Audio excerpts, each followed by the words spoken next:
Today I'm here to answer the question on everyone's lips. What do Chinese people like to eat for breakfast?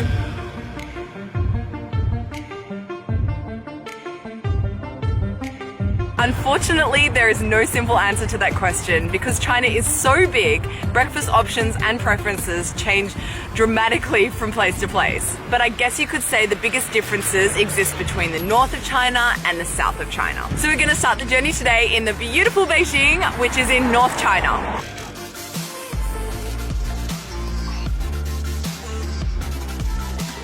So in the north, probably the most typical breakfast you're going to find is youtiao dipped in doujiang. You can find it pretty much everywhere, in canteens, kiosks, restaurants, on the street. It's super popular. So youtiao is basically this deep fried dough stick, and then doujiang here is a soybean milk. Take your youtiao, break a bit off, dip it inside.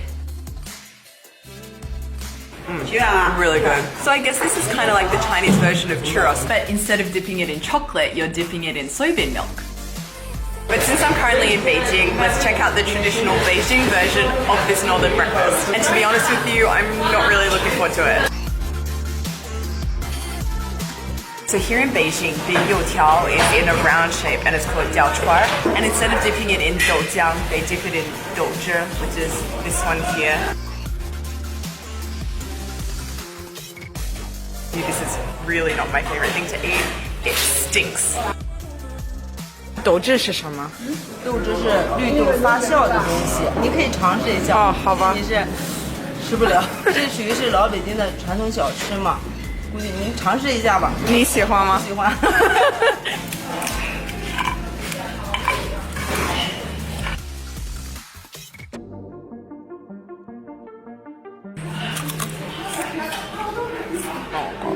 That is really pungent, very flavorful. Oh man. I don't know who actually likes eating this. There are a lot of Beijing locals who can't even stomach this food. On to the next food, I'm ready to try something different. So here in the north, wheat has traditionally been the staple crop. So generally speaking, the kind of breakfast foods you're going to find here are wheat-based. Like baozi that come in all shapes and sizes, usually filled with either vegetables or meat, fluffy, delicious, steamed. So good. You've also got jiaozi, which are a steamed dumpling with a bit of a thicker wheat skin, and they're also just delicious. You've got xiaobing, which is this delicious layered flatbread, crispy on the outside and beautifully soft on the inside. And of course, there are also just infinite varieties of wheat noodles. And while these dishes may be typically northern, because of internal migration and people moving around, you can definitely still find them in the south. So let's move on to a food that isn't wheat-based, but is a huge northern specialty. It's tofu brains.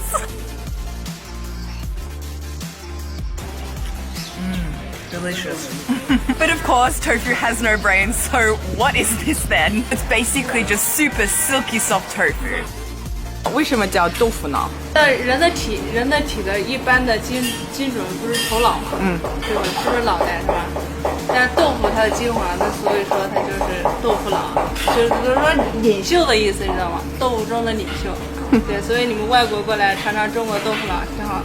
Here in the north, tofu nao is a salty dish and it's often served with soy sauce and sometimes meat. But the interesting thing is, this dish, tofu nao, tofu brains, is served very differently in the south. So, let's go check it out. Okay guys, I've arrived in the south. I'm here in Shenzhen, which is a city in Guangdong province. And this province is actually one of the southernmost provinces in China. And my first stop for today is to find some southern style tofu brains.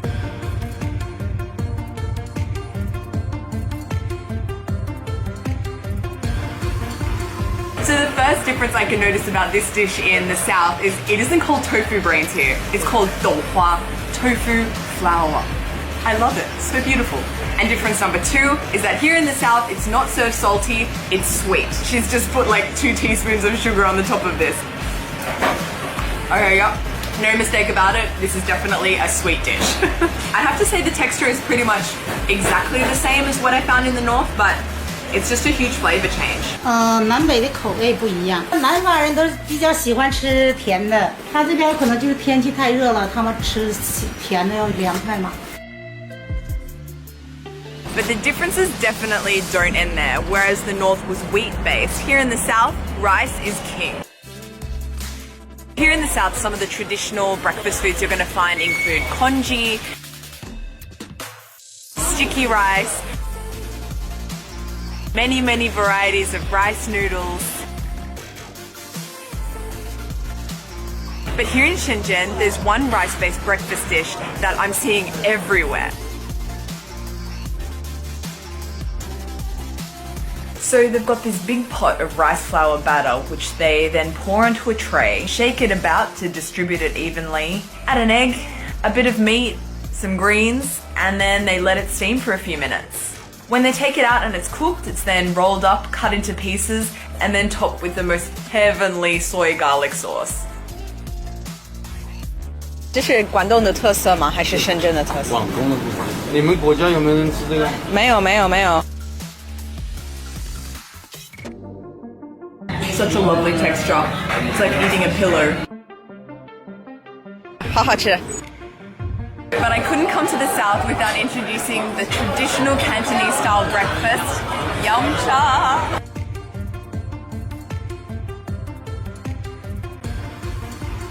Essentially, yum cha is various dim sum paired with Chinese tea. And it's a tradition popular in the southern Cantonese-speaking regions of China, such as Guangdong Province, Hong Kong, Macau. It's 8 a.m. and this place is absolutely packed. So I hope this video has shown you how varied and delicious Chinese breakfast can be. And although I am so full right now, there is always room for one last dumpling. I'll see you next time, guys. My name is Bella. As is known to all, China's land area of 916 square kilometers.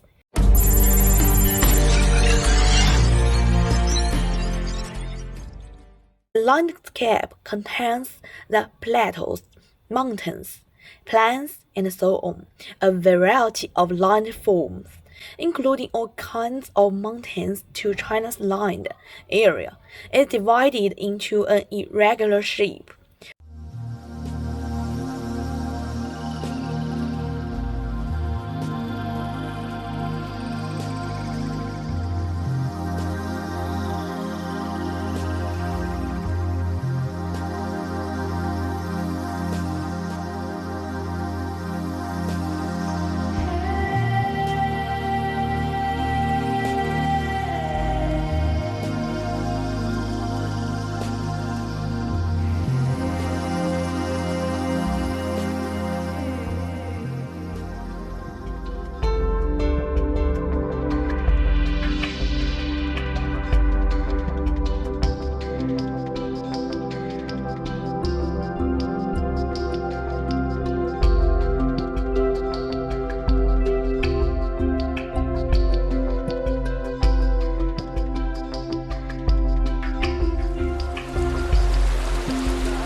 formed a settlement, then gradually evolved into the city. In 1949, after the founding of New China, the region was named the various provinces and have their own names, such as Heilongjiang Province, Hainan Province, Sichuan Province, and Gansu Province, and so on. We are the People's Republic of China, made up of 34 divisions. You'll learn them when we teach you. We're the People's Republic of China. Municipalities, provinces, regions on the agenda. We're the 23 provinces that are within China. These are our names individually. Listen close and remember what you saw. Hebei is my name, capital is Shijiazhuang. Located in North China region, you just learn in this song. Hello, I'm Shanxi. Taiwan is my capital. Also within the North China region, that was a mouthful. I'm Liaoning, my capital is Shenyang. Located in the northeast of China, let's bang the gong. I am Jilin, Changchun is my capital. I'm in northeast China, learning this stuff is so crucial. I'm Heilongjiang, my capital is Harbin. I'm a province in the northeastern region, that's where I've been. Jiangsu is my name, Nanjing is my capital. I'm in eastern central coastal province, so now you know. Zhejiang is my name, my capital's Hangzhou. And eastern central coastal province, that's what I am also. Anhui, that is my name, my capital's Huabei. Located in the eastern regions of China, that's right I'd say. I am Fujian, my capital is Fujiao. I'm a province in the mainland China on the southeast coast. Jiangxi is my name, my capital's Nanchang. On the southeast of China, on the coast is where I come from. I'm Shandong, my capital's name is Jinan. I'm in the East China region, a coastal province I've been. We are the People's Republic of China, made up of 34 divisions. You'll learn them when we teach you. We're the People's Republic of China.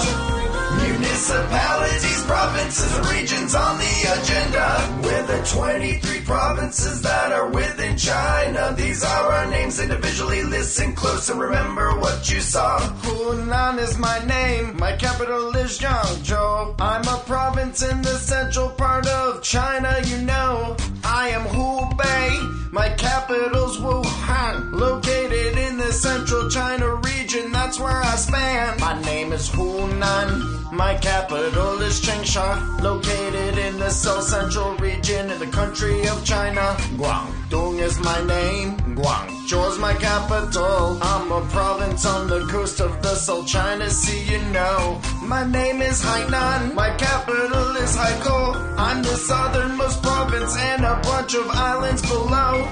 Hello, I'm Sichuan, my capital is Chengdu. I'm a province in the southwest China region, that's right, I'm in view. Guizhou is my name, my capital is Guiyang. I'm in the southwestern region of China, so sing along. My name is Yunnan, my capital is Kunming. A province in the far southwest region, as you can see. I am Shanxi, my capital is Xi'an. A province in the People's Republic of China's northwest region. Hi, I am Gansu, my capital is Lanzhou. A province in the northwest region of China I flow. Hi, I'm Qinghai, my capital is Xining. Located in the northwest region as I do my thing. I am Taiwan, my capital is Taipei. I was claimed by China, but the Taiwanese control me. We are the People's Republic of China, made up of 34 divisions. You'll learn them when we teach you.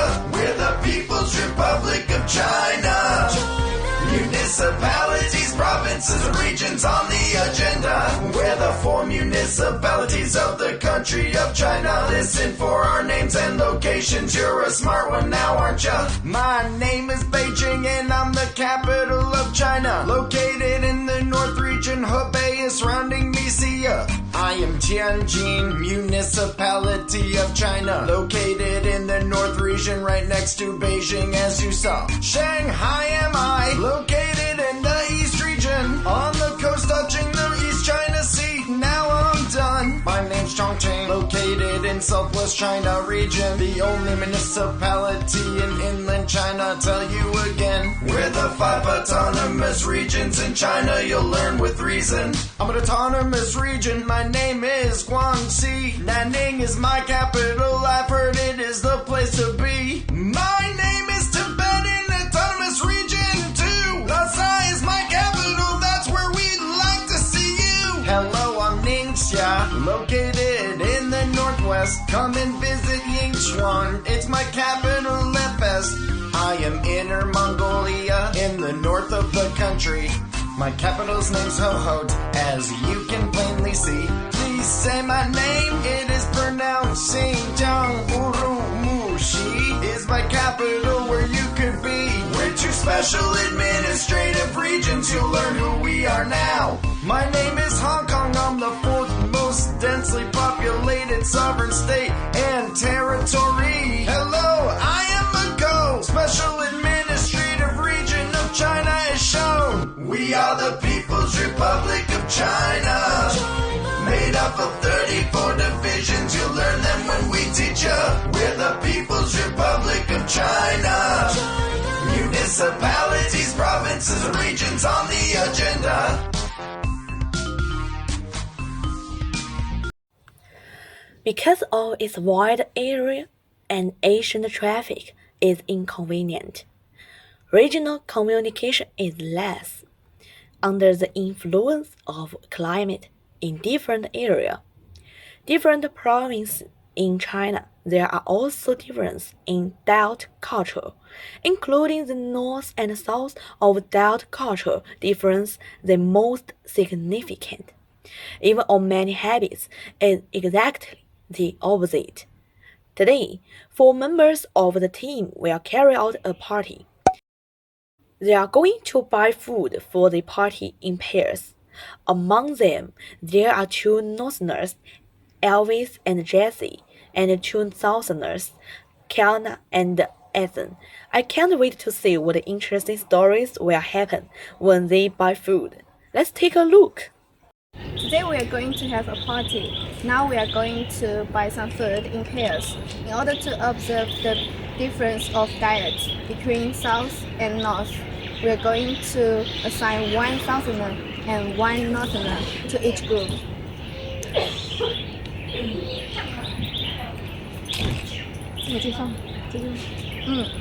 My name is Jessie. My name is Kiana. My name is Ethan. My name is I think we can buy some food. Yes, let's go to food shop. Just buy a little. 好，我知道叔叔阿姨都在看着我们。我忘了。拿着了，这个不一整个，然后这个。And that. Are you sure this is a little bit? Isn't it? No, we don't buy fruits like this. In the south, we will buy a few bananas and half a watermelon. Then ask the boss to cut them up and put them in the small box. Like this. 那这玩意儿，老外会 I can't understand it. Because in the north, the food and vegetables are in abundance, but not one by one. If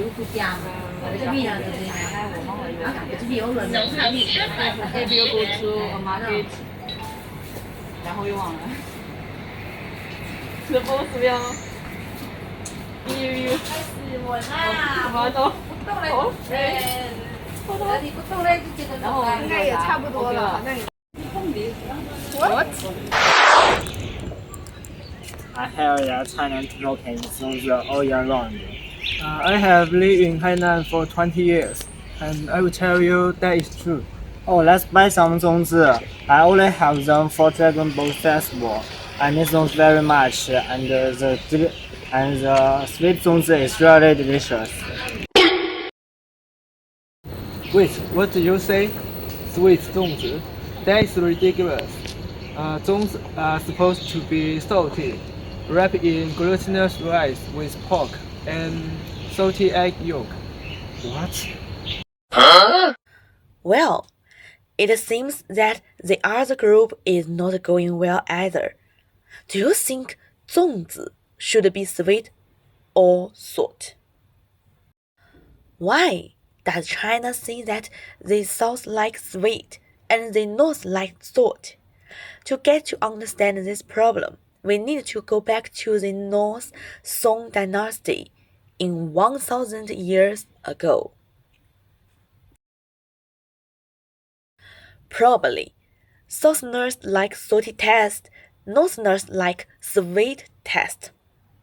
Famous scholar Shen He wrote in his book Dream Greek Pen Talk.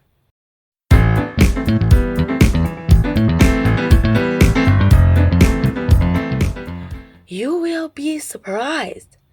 This sentence is exactly the opposite of what the situation is now. So, what exactly makes this change so much? Because in ancient times, sugar as a condiment is a great luxury, and salt relatively better extraction.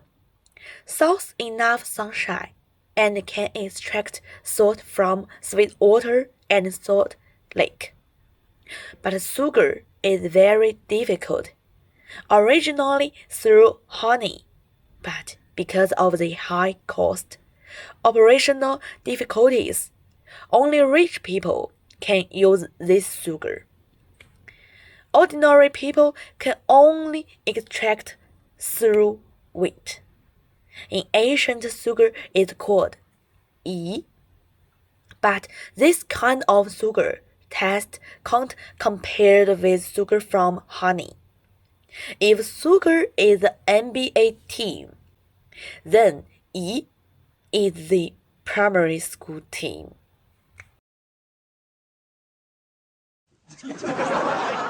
Not only is the sweetness is not enough, but also a waste of food, which usually requires a lot of food to boil a small bowl of sugar. In ancient times, food was insufficient, so sugar is particularly precious. Until the advent of sugarcane changed this problem. When the national economic center was in the north, many northern dishes are flavored with sugar instead of salt. In the south of the time, fishermen usually choose to use salt in order to easily preserve seafood. With the theory of salt in the south and sweet in the north, but as we all know in history, in the southern Song dynasty once moved to Nanjing province. This move greatly promoted the economic development of the Jiangnan. Also, we are like sweet habit to the south. So, we all know the people of the south rich. Natural is a lot of by sugar, and the northern war gradually gave up the pursuit of sugar, returned to salty. There is a special food in the south called Cantonese morning tea. It originated in Guangdong, but is popular in southern provinces, especially Hainan. It originated in Qing dynasty, when there was a kind of restaurant in Guangzhou, serving tea and cakes, with simple facilities for passers-by to rest and talk. Later, it became a tea house. Since then, it has become a habit for Cantonese people to drink Cantonese morning tea in the tea houses. Until today, tea has become a supporting role in Cantonese morning tea, but tea is more and more delicate and colorful. With the rapid development of Guangdong economy, this traditional culture has not disappeared, but more and more become a beautiful scenery in the leisure life of Guangdong people. It also spread to the southern provinces. Morning tea is an important pastime for southerners to get up early. They often go to tea houses and order a pot of tea so that they can chat and drink tea with their friends for 2 or 3 hours. But in the north, there is not so much time to spend in the morning, and there is no habit of drinking morning tea. As the saying goes, when in Rome, do as the Romans do. Now that you have come to Guangzhou, I will help you to understand the Cantonese morning tea etiquette. When entering the tea shop, the waiter will come and ask "Gei Wai," which means to ask some of your guests. If you speak a poor Cantonese, you'd better put up your fingers for a sign, so that you won't be embarrassed and appear that you are very casual. If the time you go happens to be at the peak of people flow and you need to share a table with stranger, don't mind. Sharing a table is a kind of soulful Guangdong morning teas. You can even talk cheerfully and humorously with interesting aunts and uncles.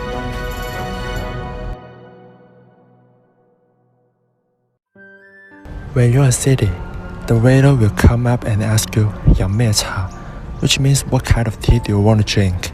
General Cantonese morning tea, Tie Guanyin, pu'er, chrysanthemum, green tea, and black tea.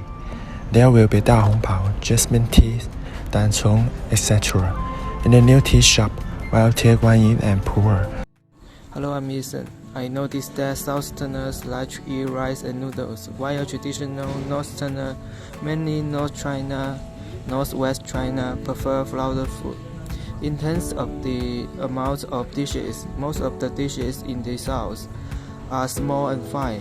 The North, however, is large and thick. And I think there are two main features of that.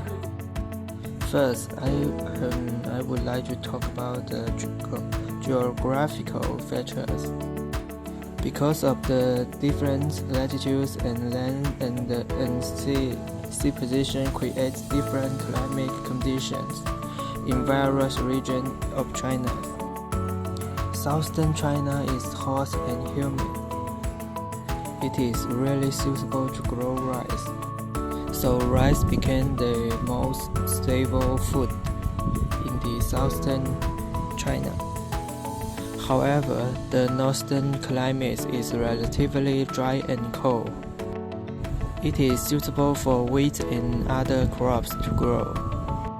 So the people of northern China choose flour as the staple food.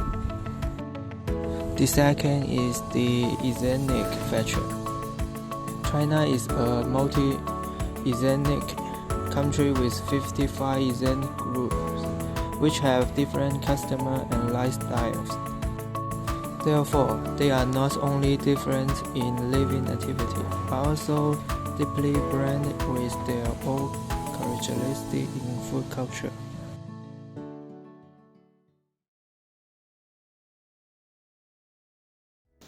As a native of Xi'an, I think Xi'an snakes are the best representative of northern snakes in our city.